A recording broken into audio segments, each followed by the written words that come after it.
बिस्मिल्लाहिर्रहमानिर्रहीम। बेटा आज हमारा 16th पता नहीं कौन सा 16th है लेक्चर है।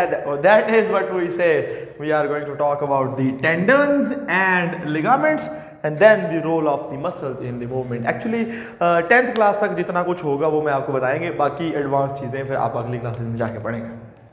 सही है। सबसे पहले आपको इनकी डेफिनेशन पता होनी चाहिए। याद रखिएगा मैंने आपको एक बात कही थी कि भाई साहब आपने जॉइंट्स भी पढ़े, आपने टेंडन्स भी पढ़े, अब मसल्स भी पढ़े थोड़ा सा।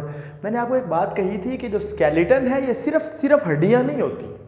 स्केलेटन में तो हड्डियां ही होती हैं, लेकिन ये जो मूवमेंट में हेल्प होती है ना, इसके साथ मसल्स भी इन्वॉल्व होते हैं, जिनको गोश्त जो है इनको हम मस्कुलोस्केलेटल सिस्टम कहते हैं।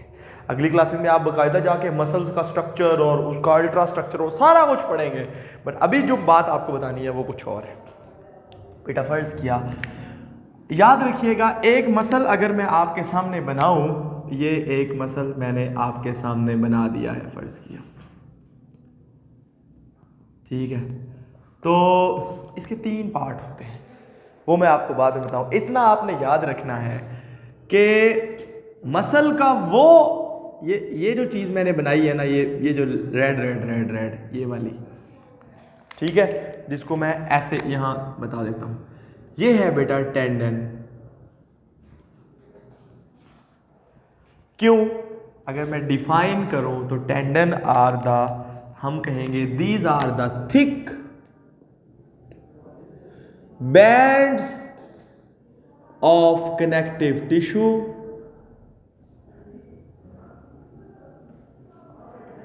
ठीक है। थिक, नॉन इलास्टिक होते हैं, इनमें कोई लचक नहीं होती। Non elastic bands of connective tissue which attach the muscle with हड्डी।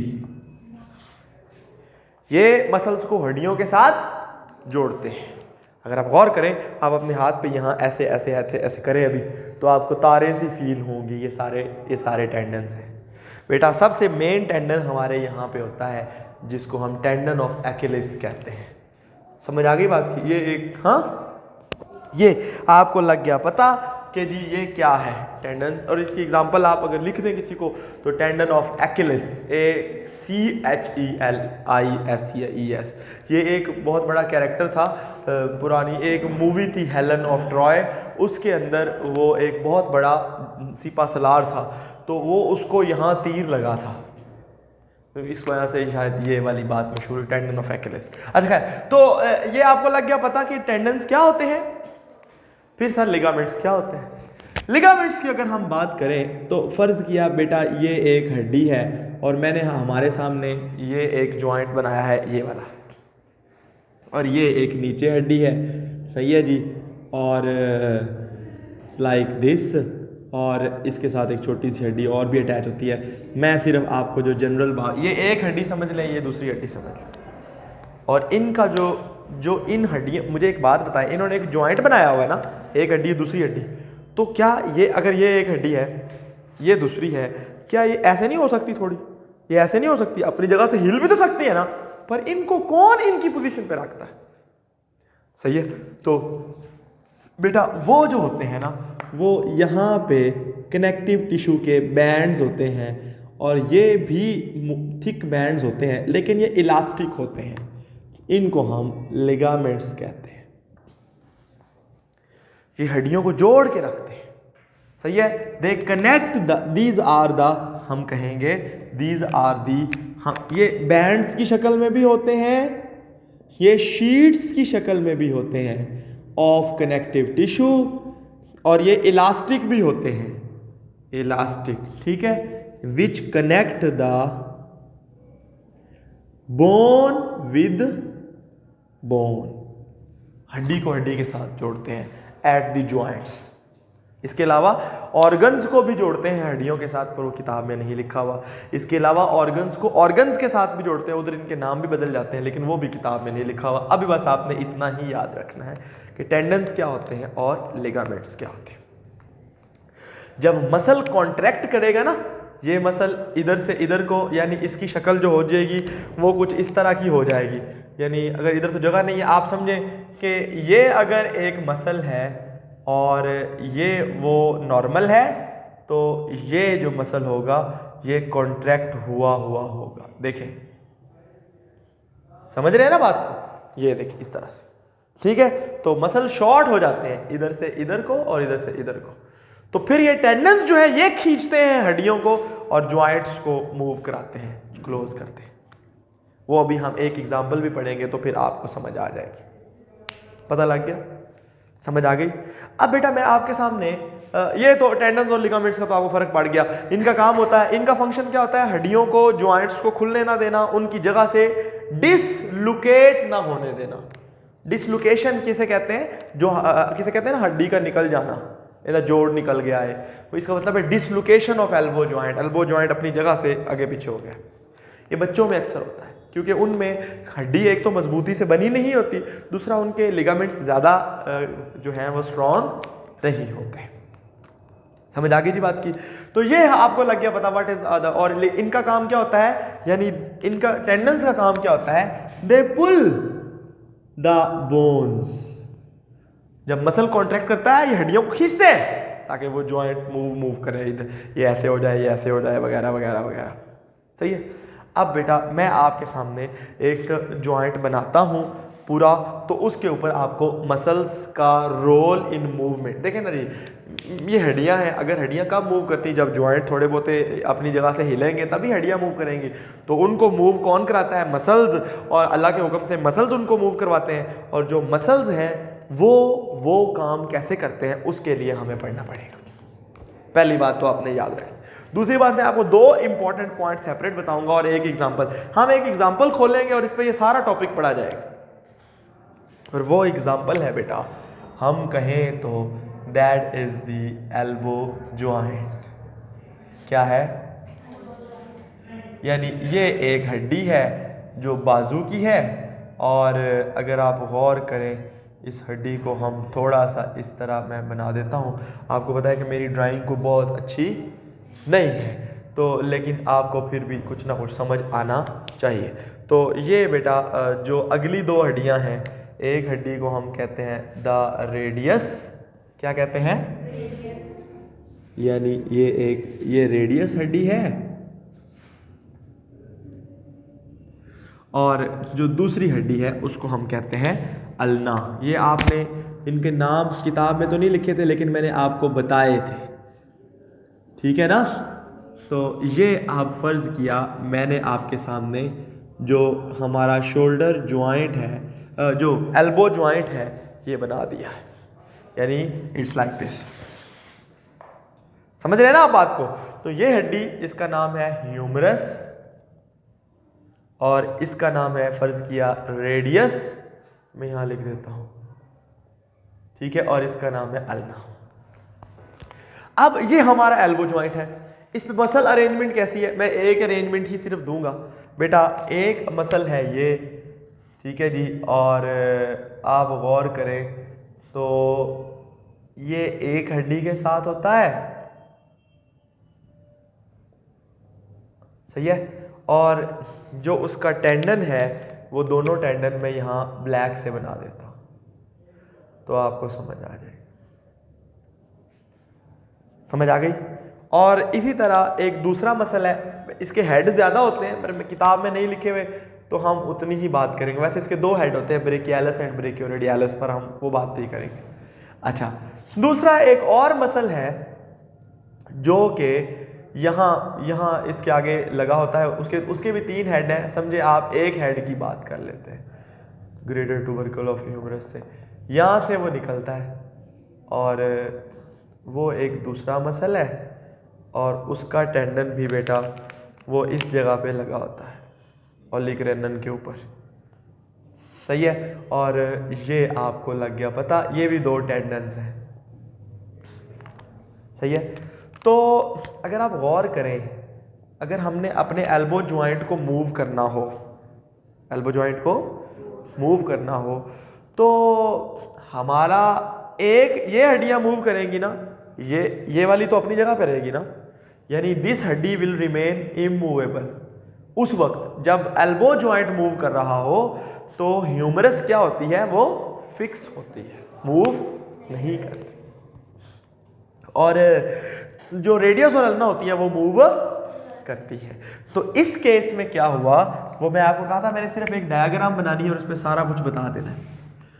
इस केस में बेटा हम कहते हैं मसल का वो सिरा, the part of the muscle which is attached to the bone which is not mobile during the movement. जब वो मूवमेंट के दौरान जो हड्डी फिक्स होती है, उसको हम, उस मसल के पार्ट जो उसके साथ जुड़ा होता है, उसे क्या कहते हैं, ओरिजिन। यानी हम कहेंगे the head of the muscle, या हेड की बजाय हम कहें end of the muscle attached to the fixed bone is called origin. ठीक है। अच्छा, दूसरा मसल का वो सिरा, ये वाला या ये वाला, ये भी ओरिजिन है, ये भी ओरिजिन है। ठीक है, ये इसका ओरिजिन है और वो उसका ओरिजिन है। मैं इन मसल्स के अभी नाम भी आपको बताता हूँ, किताब में लिखे हैं। ठीक है। अच्छा बेटा, मसल का वो सिरा जो उस हड्डी के साथ जुड़ा होता है जो मूव करती है, तो उसको हम कहते हैं इंजर्शन। क्या कहते हैं, insertion. The end of the muscle attached to the movable bone. Muscle का वो सिरा जो मूवेबल बोन के साथ लगा होता है उसे हम इंजर्शन कहते हैं। ये आपको पता लग गया। अच्छा, एक बात तो आपको लग गई पता है, दूसरी बात आपने बेटा एक याद रखनी है, वो क्या है। सबसे पहली बात मैंने आपको कहा था, मैं सेपरेटली दो कॉन्सेप्ट बताऊंगा जो आपने याद रखने हैं, तो वो यहां अप्लाई होने हैं। सबसे पहली बात है, मसल्स ओनली कॉन्ट्रैक्ट, मसल सिर्फ खींचते हैं, मसल धक्का नहीं लगाते। यानी ये ज्वाइंट इस तरह तो हो सकता है, इस ज्वाइंट को खींच ले, इसको ऐसे कर दे, इस हड्डी को इनको इधर ले आए, पर इनको वापस धक्का लगा के नहीं भेज सकता। उसके लिए एक और मसल है जो इनको खींचेगा और वापस चली जाएगी। सही है, इसको हम कहते हैं, यानी मसल्स, ये दूसरा कॉन्सेप्ट है, muscles work in pairs. Muscle work in pairs. इधर देखें, दो कॉन्सेप्ट आपको समझ आ गए। पहला आपको बेटा टेंडन्स और लिगामेंट्स का पता लगा, फिर आपको ओरिजिन इंसर्शन का पता लगा, और फिर आपको अभी मैं आपको दो और बातें बताने लगा हूं। उससे पहले मैंने आपको दो कॉन्सेप्ट बताए हैं कि मसल एक तो पेयर में मूव करते हैं, दूसरा ये सिर्फ कॉन्ट्रैक्ट करते हैं, रिलैक्स, मतलब दूसरे को धक्का नहीं लगाते किसी चीज को। ठीक है। अच्छा बेटा, अगर आप गौर करें, ये मसल जब कॉन्ट्रैक्ट करेगा इस तरह, तो ज्वाइंट को बंद कर दे। ज्वाइंट को देखिए, ज्वाइंट को बंद करने का मतलब होता है हड्डियों को क्लोज ले आना। तो जब ये मसल, यानी ये वाला मसल जब कॉन्ट्रैक्ट कर रहा है, तो हड्डियां एक दूसरे के क्लोज आ रही है ना, इसको हम कहते हैं फ्लेक्शन। क्या कहते हैं कि जो इधर देखो बेटा, जो ज्वाइंट क्या हो गया है, फ्लैक्स हो गया है, ज्वाइंट फ्लैक्स हो गया है। सही है, तो इसको हम कहते हैं फ्लेक्शन। और जो मसल ये काम कराता है उसे फ्लेक्सर कहते हैं। पता लगा? तो आपको फ्लेक्सर का पता, मैं अब लिख देता हूं, ये एक इंपॉर्टेंट सेपरेट, ये भी सेपरेट ही बता देता हूं क्योंकि एग्जांपल्स में मैं आपको बताऊंगा। तो फ्लेक्सर क्या होता है, वो muscle which one contract, the muscle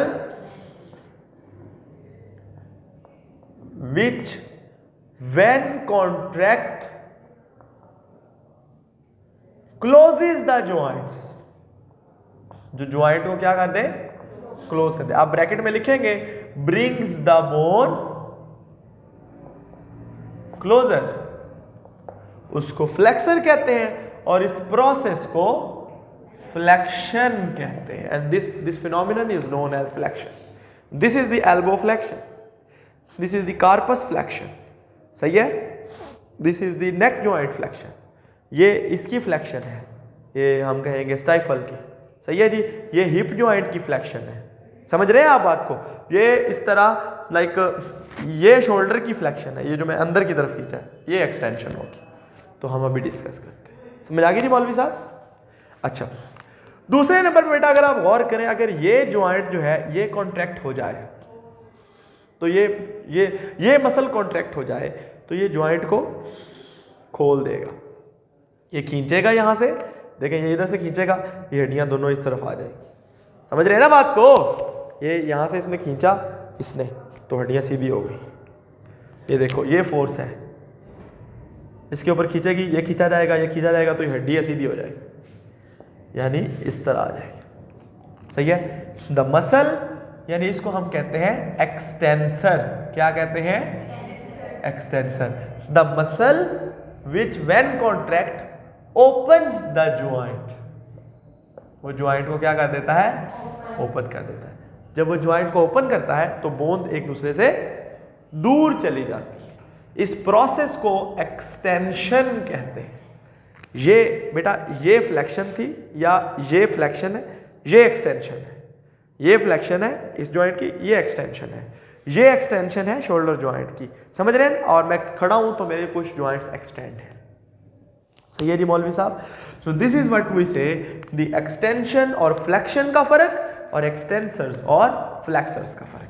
अगर आप गौर करें तो ये दोनों मसल, अगर इनके नाम भी मैं आपको बता दूं बेटा, क्योंकि अगले पेज पे इसके नाम भी है। इसका नाम होता है बाइसेप्स, और इसको बाइसेप्स क्यों कहते हैं? क्योंकि इसके दो हेड होते हैं। एक हेड को कहते हैं ब्रेकियालिस और दूसरे को कहते हैं ब्रेकियो रेडियालिस। किताब में नहीं लिखे हुए। सही है? तो बाइसेप्स जो है वो एक फ्लेक्सर है एल्बो जॉइंट का, और इस मसल को कहते हैं ट्राइसेप्स। उसके तीन हेड होते हैं, ट्राइसेप का लैटरल हेड, ट्राइसेप का मीडियल हेड एंड ट्राइसेप्स का लॉन्ग हेड। ये आप अगर आप गौर करें, कभी आप जिम में जाते हैं, जब आप ट्राइसेप्स की गेम लगाते हैं इस तरह, तो वो तीनों जॉइंट्स, तीनों जो, अगर अभी भी आप ऐसे खुद को करें तो आपको एक हेड और दूसरा हेड और एक दूसरी तरफ, वो आपको अलग-अलग फील होते हैं। लॉन्ग हेड ये लंबा होता है पूरे का पूरा, ये पीछे। कभी आप ऐसे ईंट उठाए ना, ऐसे करके ईंटें, तो आपको जिस यानी कई दफ़ा आप ऐसे यानी इस तरह किसी चीज़ को उठाएं, या लाइक कोई वावा सारी ईंटें उठा के रखें, तो जिस मसल में आपको दर्द होता है ना, उसे फ्लेक्सर, उसे ट्राइसेप्स कहते हैं, और वो इस एल्बो जॉइंट का एक्सटेंसर है। और जब कभी आप किसी चीज़ को ऐसे पकड़ के ऐसे बार बार हो, इसमें तो पैसे नहीं है, तो उसको ऐसे बार बार करी जाए, ऐसे, तो जिस जॉइंट पे दर्द होगा वो क्या है? वो बाइसेप्स है, और वो जिस मसल में दर्द होगा वो बाइसेप्स है, और वो flexor of the elbow joint है। ठीक है? तो ये भी आपको लग गया पता, फ्लेक्सर का पता लग गया, एग्जांपल्स भी समझ आ गई। अब अगर आप गौर करें तो बाइसेप्स और ट्राइसेप्स एक दूसरे के उलट काम नहीं करते। Muscles work in the form of pairs ना। कुछ मसल, एक मसल जब कॉन्ट्रैक्ट करता है तो दूसरा रिलैक्स करता है, दूसरा कॉन्ट्रैक्ट करता है तो पहले वाला रिलैक्स करता है। इसने जो हरकत की उसको सीधा करने के लिए ये है, और इसने जो किया उसको सीधा करने के लिए ये है। तो muscles work in the form of pairs, and two muscles in a pair they work against each other, पर एक सेम टाइम पे नहीं, डिफरेंट टाइम। सेम टाइम पे करो तो वो बंदा ऐसे ही हो जाएगा है। तो इसको हम कहते हैं एंटागोनिज्म। क्या कहते हैं? एंटागोनिज्म। ये दोनों एक दूसरे के एंटागोनिस्ट हैं। क्यों एंटागोनिस्ट है? When one muscle contract the other one relax, and when the other one contract the first one relax. This is called antagonism. Example आप देंगे, biceps and triceps are antagonistic to each other. इसके अलावा आप 100 बात करेंगे, ये extensor carpi radialis, common digital extensor, lateral digital extensor, ulnaris lateralis, 4 muscle extensor है। इसी तरह 4 फ्लेक्स है, superficial digital flexor, deep digital flexor, और प्रोनेटर टीरीज, और एक और भी है उसका नाम मुझे भूल, सो फ्लेक्सर कार्पाई अल्नारिस। तो नाम है, ये सिर्फ इस जॉइंट की बात हो रही है, सिर्फ इतने एंटीब्रेकियम की। तो अब आपको पता चल गया कि मसल्स हमेशा, इधर देखें, हर जॉइंट के गिर्द एक मसल्स का ग्रुप होगा जो फ्लेक्सर्स होंगे, और एक दूसरा ग्रुप होगा जो एक्सटेंसर्स होंगे, हर जॉइंट के गिर्द। सही है जी?